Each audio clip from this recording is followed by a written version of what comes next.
L'armée israélienne a mené ce lundi 25 août 2 frappes sur l'hôpital Nasser à Khan Younes, provoquant la mort d'au moins 20 personnes.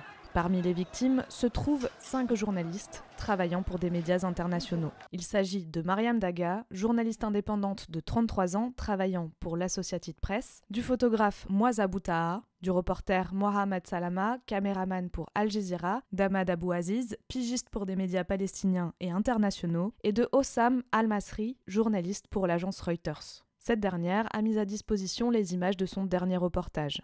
Hossam Al-Masri avait filmé des personnes en deuil qui s'étaient rassemblées à l'hôpital Nasser le 23 août. Elles étaient venues dire adieu aux victimes d'une frappe israélienne contre une tente du camp de Khan Younes.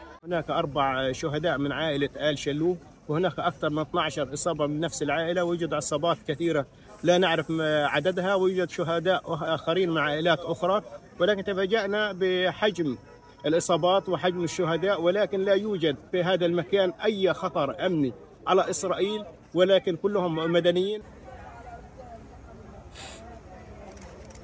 Le photojournaliste Atem Khaled, travaillant pour Reuters, a été blessé dans la frappe de ce 25 août. L'armée israélienne a annoncé l'ouverture d'une enquête, assurant que les journalistes n'ont pas été ciblés en tant que tels. Ces nouvelles frappes font écho au bombardement du 10 août dernier. 4 journalistes et 2 pigistes d'Al Jazeera avaient déjà été tués dans une attaque. Parmi eux se trouvait Anas Al-Sharif, un correspondant très connu des téléspectateurs de la chaîne qatari. Israël avait expliqué l'avoir ciblé volontairement en le qualifiant de terroriste, se faisant passer pour un journaliste sans prouver ses affirmations. Le Haut Commissariat des Nations Unies aux droits de l'homme avait dénoncé une grave violation du droit humanitaire international. Reporters sans frontières avait également condamné cette attaque dans un communiqué.